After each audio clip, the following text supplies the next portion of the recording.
Le'Veon Bell of the Steelers has averaged 129 scrimmage yards per game in his career, the highest mark in NFL history among players with at least 30 career games.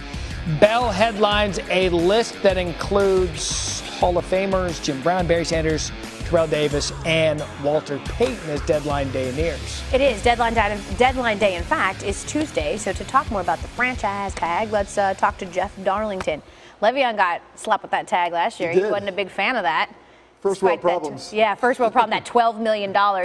It'd be about $14.5 million if they slapped him with it for the second straight year. What are you hearing about that situation? Well, first of all, Steelers general manager Kevin Colbert does want to get a long-term deal done with Le'Veon Bell. And we should remember when it comes to these tags that generally speaking, they're used to try to give teams a little bit more time to get that deal done. They couldn't get it done last year, but Colbert said that he did like the attitude that Bell had even during his absence when he was holding out while dealing with the maybe the little bit of upset nature of the tag. But I think that they're going to continue to work toward it. They only have about $7 million under the salary cap right now. That's going to play a big part of it. If they can get guys to get them better and still have the money to get Bell exactly what he wants, they'll do it.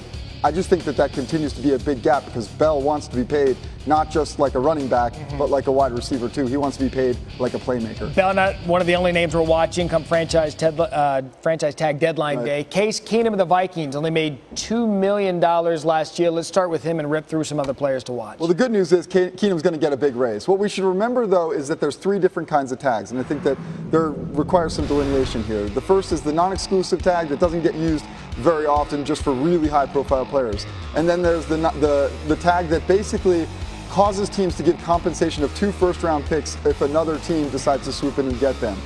Keenum is more likely to get the transition tag. That should save the Vikings a little bit of money and also allow Keenum to talk to some other players. There's another guy that could get any of those tags, and that's Jarvis Landry. From what I understand, a lot of people think that Landry is either going to sign a free agent long-term deal or walk into free agency.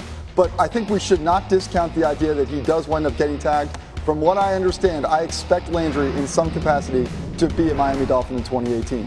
DeMarcus Lawrence, another guy who's going to continue to have talks with the Cowboys about getting a long-term extension done.